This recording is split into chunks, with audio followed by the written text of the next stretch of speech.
السلام علیکم ناظرین کرام، گجرات میں ایک انتہائی افسوسناک واقعہ پیش آیا۔ ایک ہی گھر میں ایک ہی وقت میں 5 بچوں کی موت ہو جاتی ہے، اور اس گھر میں کیا قیامت برپا ہوگی، کیا دلخراش منظر ہوگا کہ جہاں سے ایک ہی وقت میں اکٹھے 5 بچوں کے جنازے نکلے ہوں گے۔ والدین کے دل پر کیا گزری ہوگی۔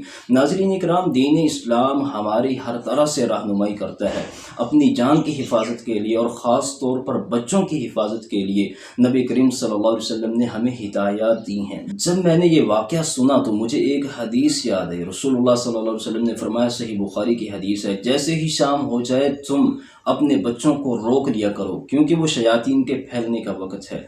اس کے بعد حدیث کے الفاظ ہیں، نبی کریم صلی اللہ علیہ وسلم نے فرمایا، فَأَغْلِقُوا الْبَابَ وَاذْكُرُوا اسْمَ اللَّهِ، تم اللہ کا نام لے کر دروازوں کو بند کر لیا کرو۔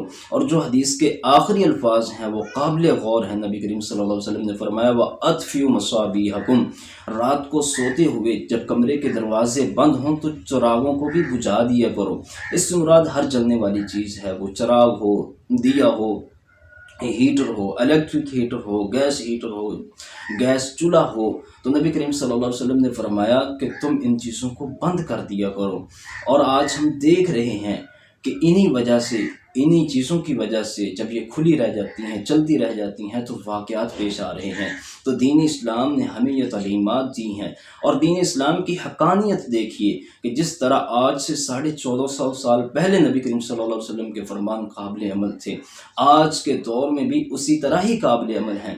یہ دین اسلام کی حقانیت ہے۔